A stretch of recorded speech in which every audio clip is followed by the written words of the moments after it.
Hi there! Welcome back to my channel. Grab some coffee. We're gonna have a coffee chat.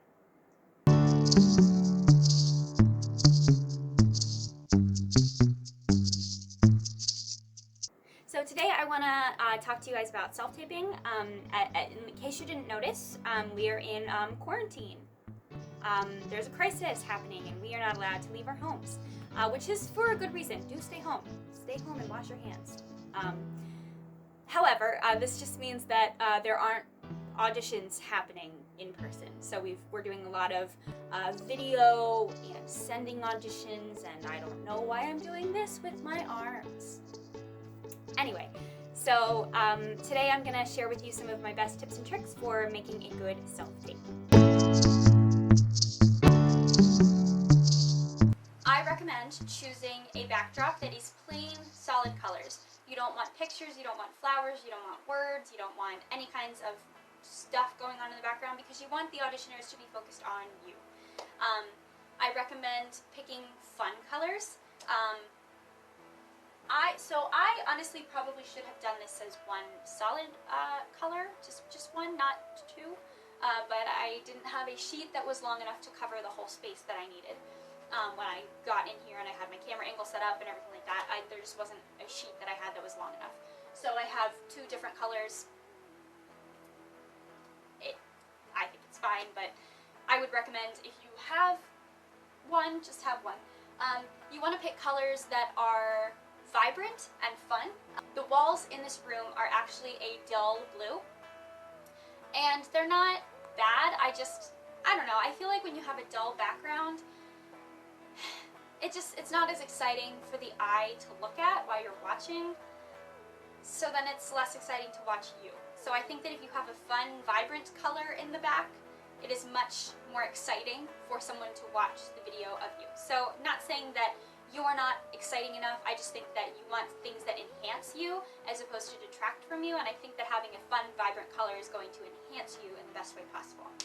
You also want to pick colors that do not match what you're wearing or yourself, so don't pick something that matches your skin tone or your hair color, and either don't wear or don't pick a color that matches your outfit. You don't want to blend in with your backdrop or else you'll look very strange, like you have just hands and a head or whatever. Don't match your backdrops.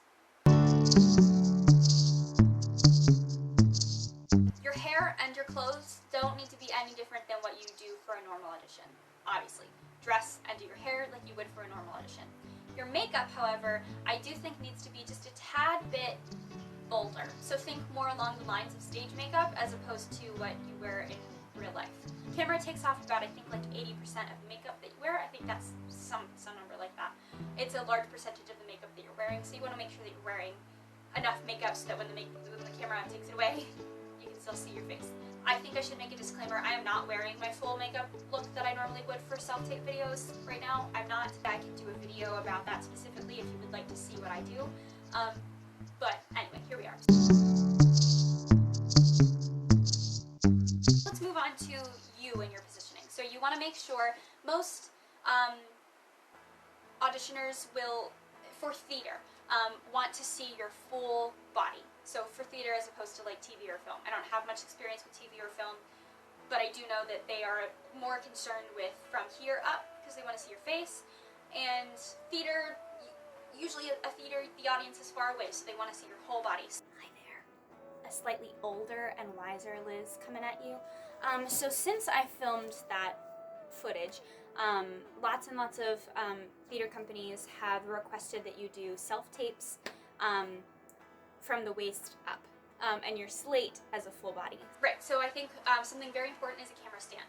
I have an old one that I have stolen from my parents, and then on top of that, I have a tiny one that I bought. I will link it below. It's really, really great. My roommate thinks it's great. We were filming videos together and she was like, wow, this is amazing. I should get one of these. And I was like, yeah, you should. They're really, really helpful. The one that I have, it's tiny. The legs are only about this long, but they're bendable, so they can wrap around things. So I can put my phone, which is my camera, I can put my camera pretty much anywhere. If I was outside, I could wrap it around a tree. I don't really have a need to do that for audition videos, but I could if I wanted to, and that feels really nice to know. Right now, the camera stand that I stole from my parents doesn't have a place to put a phone, so I have wrapped the legs around the top of the other camera stand. So I've got one big camera stand that goes to the ground and comes up to about here, and then I've got the tiny one that brings the phone up to about here. So there you go.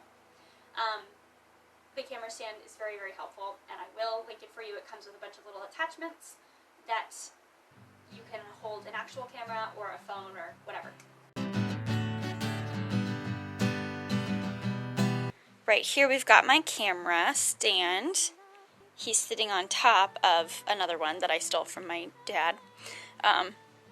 But this little guy right here holds my phone, and then these guys can kind of curve around whatever they need to. So right now they're just holding on for dear life for that guy. So the angle, you do not want your phone to be below you. On some of my videos I have it below me, and it's not the most flattering. I will continue to leave them like that because I'm not refilming them because I'm lazy.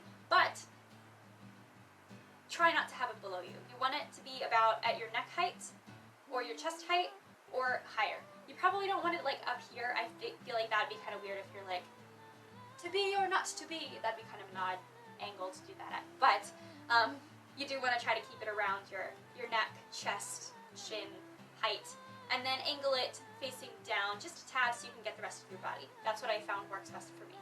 Long ways or horizontal. You want to try to get a horizontal shot. It looks better on YouTube, otherwise you end up with two little black screens and one really tall one. You want to try to mimic studio lighting as much as possible. Obviously most people do not have studio lighting, but I think it is best to try. They have what are called ring lights, which are really, really great at giving you a good lighting look. So pretend my face is the camera.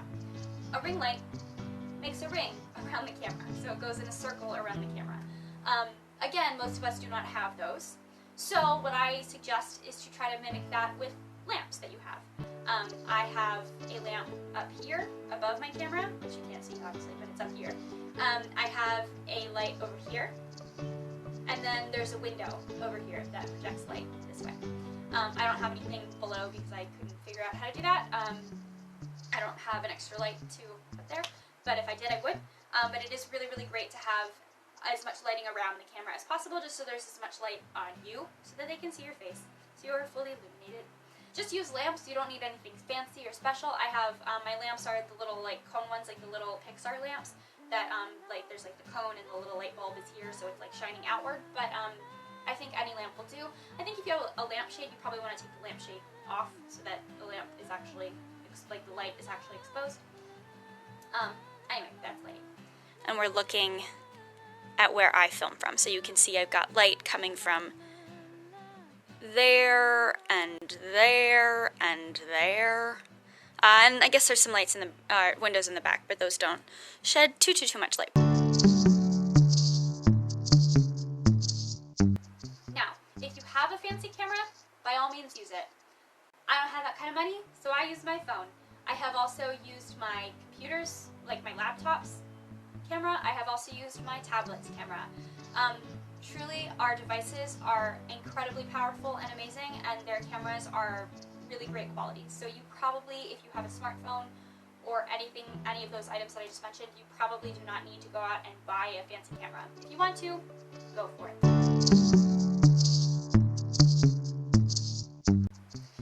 Okay, next topic, we have music. What do you do for that? Well, there's a few things. First option, you can look on YouTube, search your song title, and then karaoke, or your song title, and then piano, or song title and accompaniment track, anything like that, or backing track, that's another one, or orchestral track. If you search any of those, you can probably find almost anything that you're looking for. I've never had a problem finding a karaoke version on YouTube. The other option, if you can't find the song that you're looking for, or if you're doing a Frankenstein cut, so parts from like the beginning and then the end and you cut out the middle, or if you're doing like one section here and then you skip a bunch and then you're doing something here, or maybe you start here and then you go back. If you can't find what you're looking for on YouTube, reach out to your community. There are plenty of artists right now that are out of work because they can't do anything. Can't go anywhere, they can't do their craft. So reach out to them, support them. Usually it's only about $5 a song, but you can send them the music and they'll be happy to play them for you. You can reach out to me, ask me anything, ask me for any help also that you need in looking for these sorts of things. But support your fellow artists. There are plenty of artists that are out of work and they would be happy to a little accompaniment track for probably not very much money. Okay, so one of the things that I do want to mention here is make sure that you've balanced yourself out. So like if you're playing, you want to probably play your music from a speaker, and you want to do some tests and film and listen back and make sure that you are not overpowering the music, and that make sure definitely that the music is not overpowering you. Also be careful, a lot of our phones, if you're not using a professional camera, or if you do not have like audio recording equipment, a lot of the devices that we have today are not particularly great at range of sounds. So if you are singing or playing something really, really loud, it's going to warp the sound a little bit. So there's not terribly much that you can do about that, but maybe if you make sure that you're super far away, and if you can be in a room that is not super echoey, that will definitely help as much as possible, which is also why backdrops are great, because they absorb sound. Try to maybe not be as loud, which actually could be helpful. You don't need to necessarily belt your brains out for every self-tape that you do, so maybe just try to control the dynamics coming from you first. I will link a product in the description. It is a cord, like a cable. I can't show you right now because I am using it. It is attached to my microphone and my iPad right now. Basically what it does is it just connects directly from a microphone into your camera. So if you have a microphone and you have a camera, you can connect the two. So you have the best sound quality possible. All right, I think that's everything that I have for today. Thank you so much for watching, and I'll see you in the next video. So grab your coffee and your favorite tea, or your favorite tea, or both. That's fine too.